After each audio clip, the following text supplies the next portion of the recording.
नमस्कार, मी विलास बडे. न्यूज 18 लोकमतच्या या बुलेटिनमध्ये आपल्या सगळ्यांचं स्वागत. शिवसेनेचे पक्षप्रमुख उद्धव ठाकरे उद्या औरंगाबादच्या दौऱ्यावर जाणार आहेत. परतीच्या पावसाने झालेल्या नुकसानीचा आढावा उद्धव ठाकरे स्वतः घेणार आहेत. तसंच शेतात जाऊन शेतकऱ्यांशी संवाद साधणार असल्याचं कळतंय. उद्या दुपारी 12 वाजता उद्धव ठाकरेंच्या या दौऱ्याला सुरुवात होईल. या नुकसानीची पाहणी करून उद्धव ठाकरे राज्य सरकारकडे ओल्या दुष्काळाची मागणी करणार का, याकडे सगळ्यांचं लक्ष लागलंय. याआधी मनसे अध्यक्ष राज ठाकरेंनी सुद्धा मुख्यमंत्री एकनाथ शिंदेंना पत्र लिहून ओला दुष्काळ जाहीर करण्याची मागणी केली आहे.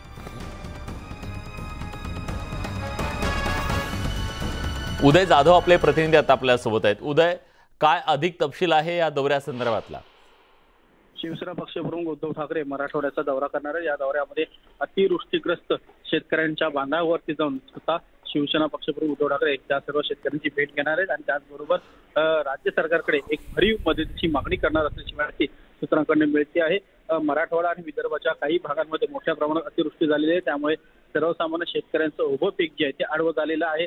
ओलिताखाली मोठ्या प्रमाणे जमीन जी आहे ती आलेली आहे. हाताशी आलेलं पीक जे आहे ते डोळ्यासमोर नष्ट होताना शेतकऱ्यांना पाहावं लागत आहे. त्यामुळे शेतकऱ्यांचं खूप नुकसान जे आहे ते झालेलं आहे पिकांचं, ते भरून काढण्यासाठी सरकारने काहीतरी मदत जी आहे मोठी ती करणे अत्यंत आवश्यक आहे. त्यासाठी स्वतः शिवसेना पक्षप्रमुख उद्धव ठाकरे हे राज्यातल्या शेतकऱ्यांना, जे अतिवृष्टीग्रस्त शेतकरी आहेत त्यांना भेटण्यासाठी स्वतः शेताच्या बांधावरती जाणार आहेत. तो दौरा जो आहे उद्यापासून सुरू होत आहे.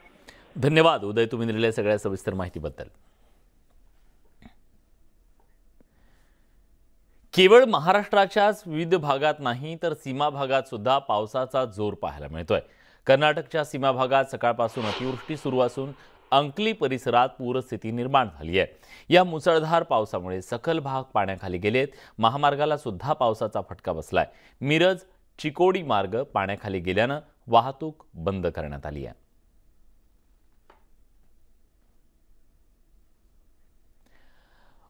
उद्धव ठाकरेंच्या पक्षाचे कोकणातले आमदार वैभव नाईक यांनी भाजपचे नेते आणि माजी खासदार निलेश राणे यांना आव्हान दिले. हिम्मत असेल तर निलेश राणेंनी 2024 मध्ये आपल्या विरुद्ध निवडणूक लढवून दाखवावी, असं खुलं आव्हान त्यांनी दिलंय. भाजपच्या मोर्चानंतर वैभव नाईकांनी हे आव्हान दिलंय. तर दुसरीकडे भाजप जिल्हा कार्यकारिणी सदस्य आनंद शिरवलकरांनी वैभव नाईकांच्या आव्हानाला प्रतिआव्हान दिलंय. निलेश राणेंविरोधात 2024ची निवडणूक वैभव नाईकांनी लढवावी. निलेश राणे जिंकल्यानंतर वैभव नाईकांचं पार्सल कुडाळकडून कणकवलीला पाठवणार असं ओपन चॅलेंज शिरवलकरांनी दिले. त्यामुळे ऐन दिवाळीत कोकणात शिवसेना विरुद्ध भाजप राणे असे शाब्दिक फटाके फुटू लागले.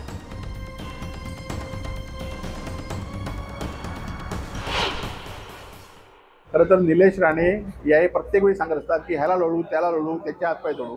खरं तर लोकशाहीमध्येच्या मार्गाने त्यांनी निवडणुकीला सामोरे जावं. माझ्या विरोधात त्यांनी या विधानसभेमध्ये ते इच्छुक आहेत. त्यांना आधी भारतीय जनता पार्टी तिकीट देणार नाहीत आणि त्यांची माझ्या विरोधात राहण्याची हिंमत पण होणार नाही. पण सगळं हे झालं तर माझ्या विरोधात त्यांनी उभं राहावं आणि मग लोकशाहीच्या मार्गाने लोक आणि शिवसेना ठरवतील की कोणाला लोटांगण घालायचं, कोणाला लोळवायचं, हे लोक या ठिकाणी ठरवतील. यांच्या पक्षात खतखत आहे. यांच्या पक्षात जी खतखत आहे यांना दिसून येईल आणि यांची जी इच्छा आहे ती आम्ही नक्की पूर्ण करू. निलेश राणे इथे इलेक्शन लढवतील, निवडून येतील आणि हे कणकवलीचं पार्सल कणकवलीमध्ये पाठवतील. येत्या काही दिवसात राष्ट्रवादीचे प्रदेशाध्यक्ष जयंत पाटील यांच्या घरावर भाजपचा झेंडा लागलेला असेल असं विधान भाजप आमदार गोपीचंद पडळकर यांनी केलंय. बारामती मुंबईच्या राष्ट्रवादी कार्यालयावर सुद्धा भाजपचा झेंडा फडकेल असंही गोपीचंद पडळकरांनी म्हटलंय.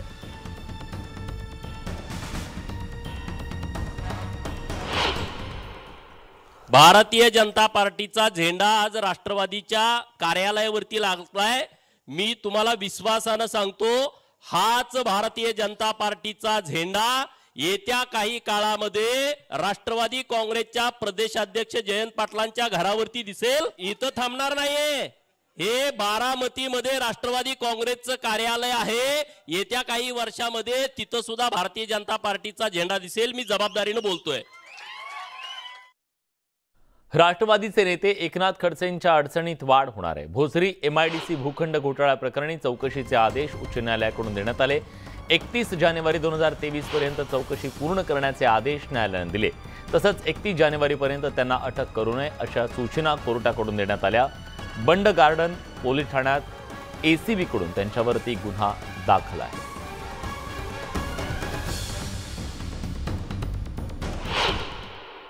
कोर्टाने दोन्ही पक्षांचा आणि इंटरव्हिनर अंजली दमानिया यांचा युक्तिवाद विचारात घेऊन काही अटी व शर्तींवर हा तपास पुन्हा करण्याची परवानगी दिलेली आहे. त्याद्वारे काल कोर्टाने आदेश पारित करून 31 जानेवारी 2023 पर्यंत हा तपास पूर्ण करावा. 31 जानेवारी 2023 पर्यंत पहिल्या तपासी अंमलदाराकडनं काय उणीवा राहिल्या होत्या याचा अहवाल दाखल करावा याबाबत आदेश केले आहे. 31 जानेवारी 2023 पर्यंत श्री एकनाथ खडसे यांना अटक करू नये असे आदेश देखील कोर्टाने पारित केले आहे. मला वाटतं खडसे साहेबांनी ज्या पद्धतीने सांगितलं आहे किंवा मला सगळं क्लीन चिट मिळालेली आहे आणि खरंच जर क्लीन चिट असेल तर त्यांना पुन्हा सुद्धा या चौकशीमध्ये क्लीन चिट मिळणारच आहे. आणि ते तिथे छातीठोकपणे जे सांगतायत की माझी काय चूक आहे, मी काय केलेलं आहे, मी कोणता भ्रष्टाचार केलेला नाही, तर मला वाटतं त्यांना घाबरण्याचंही कारण नाही. आणि आता फेरचौकशीमध्ये हे सगळं समोर येईल. शिवसेना उद्धव बाळासाहेब ठाकरे पक्षातले 4 आमदार आमच्या संपर्कात असल्याचं मोठं विधान केंद्रीय मंत्री नारायण राणेंनी केलंय. उद्धव ठाकरे गट आता कुठे राहिलाय? शिवसेना संपली, 56 वरून 6-7 राहिलेत, त्यातील काही ऑन द वे आहेत.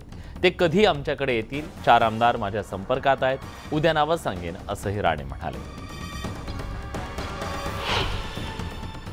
मुंबई महापालिकेकडून काल फडणवीसांनी एक भाष्य केलं की येणारी दिवाळी राज्यासह मुंबईत सत्ता असेल त्या दृष्टीने भाजपची काय तयारी चालू आहे? शिवसेनेला जे उद्धव ठाकरे गट आहे त्यांना शह देण्यासाठी. गट कुठे राहिलाय? काय गट राहिलाय? संपलाय ना गट. आता शिवसेना कुठे राहिली? अहो किती 56 वरून 6-7 आहेत, ते पण आता वाटेवर आहे, ऑन दी वे आहेत. एनी मोमेंट ते पण सहभागी होतील. तर तुमच्या कोणी संपर्कात आहेत? हो, 4 जण आहेत. कोण नाव तरी सांगा. आज नाही, उद्या सांग भेटा. दिवाळी निमित्तानं मुख्यमंत्री एकनाथ शिंदे, उपमुख्यमंत्री देवेंद्र फडणवीस आणि मनसे अध्यक्ष राज ठाकरे एकत्र आले. याकडे राजकारण म्हणून बघण्याचं कारण नाही, मात्र राजकारणात काहीही अशक्य नसतं, राजकारणात केव्हाही काही होऊ शकतं अशी प्रतिक्रिया देत गिरीश महाजनांनी बाळासाहेबांची शिवसेना, भाजप आणि मनसेच्या महायुतीचे संकेत दिलेत. त्याचबरोबर यंदा मुंबई महापालिकेत भाजपचीच सत्ता येणार असंही त्यांनी सांगितलं. राजकारणामध्ये काही अशक्य नसतं. आम्ही एकनाथजी, त्यांची सेना असेल, राज ठाकरे साहेब असतील, आम्ही तर एकाच मताचे आहोत. आमचे विचार, आमचं ध्येय एकच आहे. मला वाटतं त्यामुळे असं काही गैर आहे असं समजण्याचं कारण नाही. राजकारणामध्ये केव्हाही काही होऊ शकतं. शिवसेनेचे सचिव मिलिंद नार्वेकरांच्या एका ट्विटनं राजकीय चर्चांना उधाण आलंय. मिलिंद नार्वेकरांनी अमित शहा यांना वाढदिवसानिमित्त ट्विटरवरून शुभेच्छा दिल्या. दरम्यान त्यांच्या ट्विटनंतर नार्वेकर नाराज असल्याच्या चर्चा सुरू झाल्या. भाजपचे नेते गिरीश महाजन यांनीही नार्वेकर नाराज असल्याचं सांगितलं, तर उद्धव बाळासाहेब ठाकरे शिवसेना पक्षाच्या नेत्यांनी यावर सारवासारव केली आहे. नार्वेकर नाराज नाहीत, शुभेच्छा देणं ही आपली संस्कृती असल्याचं पेडणेकरांनी म्हटलं.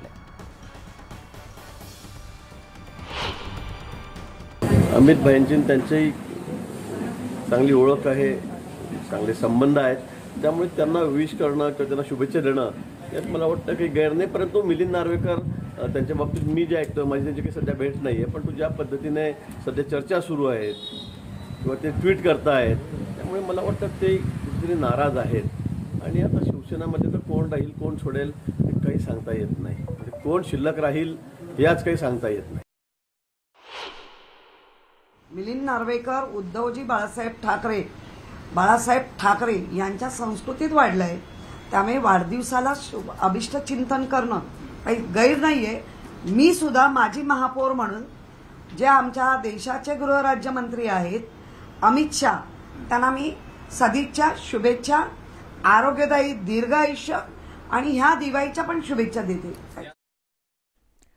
तिकडे माजी मंत्री अनिल परबांच्या अडचणीत वाढ होण्याची शक्यता आहे, कारण कथित साई रिसॉर्ट प्रकरणी सरकारनं मोठं पाऊल उचलल्याची माहिती किरीट सोमय्या यांनी दिली आहे. अनिल परबांचं साई रिसॉर्ट आणि सी कॉट रिसॉर्ट पाडलं जाणार आहे. त्यासाठी महाराष्ट्र सरकारनं निविदा मागवण्यासाठी आज जाहिरात दिली आहे. 14 नोव्हेंबरला याचं टेंडर काढलं जाणार असून नोव्हेंबरच्या 3ऱ्या आठवड्यात रिसॉर्ट पाडण्याचं काम सुरू होणार असल्याची माहिती किरीट सोमय्या यांनी दिली आहे.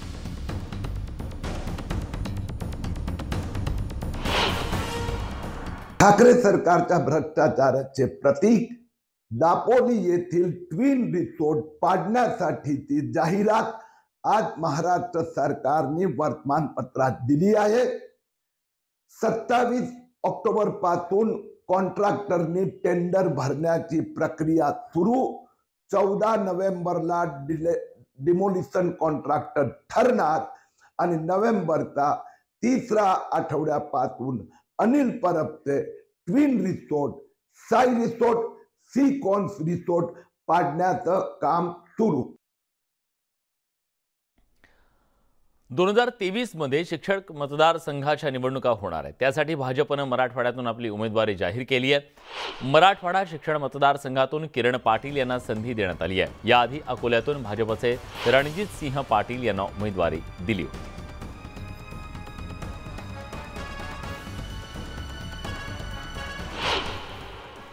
शिक्षक परिषदेसाठी भारतीय जनता पार्टी असं त्या ठिकाणी आमचं युनिट आहे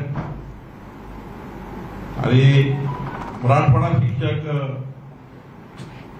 मतदारसंघाकरता प्राध्यापक किरण नारायणराव पाटील हे उमेदवार असतील असं भारतीय जनता पक्षाने निश्चित केलं आहे। आज धनत्रयोदशीच्या निमित्तानं केंद्र सरकारकडून तरुणांना एक मोठं गिफ्ट मिळालंय। पंतप्रधान नरेंद्र मोदींच्या हस्ते रोजगार मेळाव्याचं उद्घाटन करण्यात आलं। या कार्यक्रमात 75,000 युवकांना नोकरीचं नियुक्तीपत्र देण्यात आलं। राज्यातील मुंबई, पुणे, नागपूरमध्ये या कार्यक्रमात नियुक्तीपत्र देण्यात आलं। ही भरती मंत्रालयाकडून थेट आणि UPSC, ASC, railway recruitment board आदी संस्थांमार्फत केली जाणार आहे। या मेळाव्यामधून 10 लाख लोकांना रोजगार मिळवून देण्याचं उद्दिष्ट ठेवण्यात आलंय। सर्व मंत्रालय आणि सरकारी खात्यांमधील मनुष्यबळाच्या स्थितीचा आढावा घेण्याचे आदेश जून महिन्यात पंतप्रधानांनी दिले। ही प्रक्रिया पूर्ण झाली असून त्या अंतर्गत पदभरती केली जाणार आहे।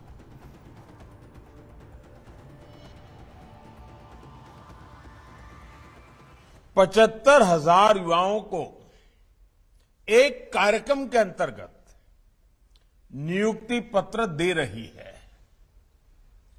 बीते 8 वर्षों में पहले भी लाखों युवाओं को नियुक्ति पत्र दिए गए हैं, लेकिन इस बार हमने तय किया कि इकट्ठे नियुक्ति पत्र देने की परंपरा भी शुरू की जाए, ताकि डिपार्टमेंट में भी टाइम बाउंड प्रक्रियाएं पूरा करने और निर्धारित लक्ष्य को जल्द से पार करने का एक सामूहिक स्वभाव बने, सामूहिक प्रयास हो। पंतप्रधान नरेंद्र मोदींच्या हस्ते देशातल्या जवळपास 10 लाख तरुणांना ही सरकारी नोकरी देण्याच्या कार्यक्रमाचा शुभारंभ झाला। पहिल्या टप्प्यात 75,000 युवकांना सरकारी नोकरीचं नियुक्तीपत्र देण्यात आलं। संपूर्ण देशभरात हा कार्यक्रम एकाच वेळी राबवला गेला। मुंबईतल्या रंगशारदा नाट्यगृहात पार पडलेल्या कार्यक्रमात अनेक उमेदवारांना नियुक्तीपत्र देण्यात आली। त्यांच्याशी संवाद साधला आमचे न्यूज कोऑर्डिनेटर तुषार शेट्टींनी। आता नुकतीच पुढच्या 8 दिवसांमध्ये 18,000 पोलिसांच्या भरतीचा आम्ही त्या ठिकाणी जाहिरात काढतो। त्याचप्रमाणे ग्रामविकास विभागामध्ये 10,000ची भरती आम्ही करणार आहोत। वेगवेगळ्या विभागांमधली भरती ही आता आम्ही सुरू केली आहे आणि मोठ्या प्रमाणात सरकारी नोकरीमध्येही आमच्या तरुणाईला संधी देण्याचं काम हे महाराष्ट्रात आपण करतो। आपल्या सरकारने आता एक नवीन रोजगार मेळ्याची संकल्पना उभी केली आहे आणि प्रत्येक जिल्ह्यामध्ये आणि त्यानंतर प्रत्येक मतदारसंघामध्ये आपण हे मोठे मोठे रोजगार मेळे घेणार आहोत की ज्याच्यामध्ये संपूर्ण इंडस्ट्रीचे लोक त्या ठिकाणी असतील। सरकारच्या वतीनं जे ॲप्लिकंट्स आहेत त्यांची सगळी माहिती त्यांना ॲडव्हान्समध्ये उपलब्ध करून दिलेली असेल आणि त्याच ठिकाणी इंटरव्ह्यू घेऊन किंवा आवश्यक असेल ती कारवाई पूर्ण करून त्या मेळ्यामध्येच तरुणांच्या हातामध्ये नियुक्तीपत्र देण्याचं काम या रोजगार मेळ्याच्या माध्यमातून आपण याच्या पुढे करण्याचा निर्णय केला आहे. T20 विश्वचषकात उद्या भारत पाकिस्तानमध्ये महामुकाबला होणार आहे. सुपर 12 फेरीत ग्रुप 2 मध्ये पहिलाच सामना रंगणार आहे, तो या दोन पारंपरिक प्रतिस्पर्ध्यांमध्ये. त्यासाठी दोन्ही टीम्स कसून सराव करतायत. पण याच दरम्यान गेल्या काही दिवसांपासून मेलबर्नमध्ये पाऊस पडतोय आणि त्याच कारणानं या सामन्यावर सुद्धा अनिश्चिततेचे ढग दाटून आले. पण सामन्याआधी थेट मेलबर्नमधून टीम इंडियाच्या चाहत्यांसाठी गुड न्यूज आहे, कारण आज दिवसभर मेलबर्नमध्ये पाऊस पडलेला नाहीये.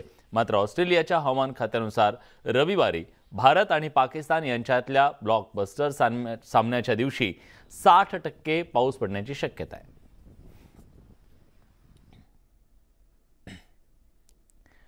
रोहित शर्मा गेली 16 वर्ष भारतीय क्रिकेटमधलं एक मोठं नाव.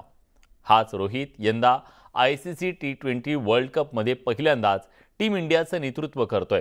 या पार्श्वभूमीवर हिटमॅन रोहित शर्माचे प्रशिक्षक दिनेश लाड यांच्याशी संवाद साधलाय आमचे प्रतिनिधी सिद्धेश कांसे यांनी. ऑस्ट्रेलिया T20 वर्ल्ड कपचं बिगुल वाजलंय आणि या वर्ल्ड कपमध्ये टीम इंडिया सज्ज झाली आहे ते दुसरं विजेतेपद पटकावण्यासाठी. पण महत्त्वाचं म्हणजे या वर्ल्ड कपमध्ये टीम इंडियाचं नेतृत्व करतोय तो मुंबईचा हिरो आणि T20 मधला सर्वात यशस्वी कर्णधार रोहित शर्मा.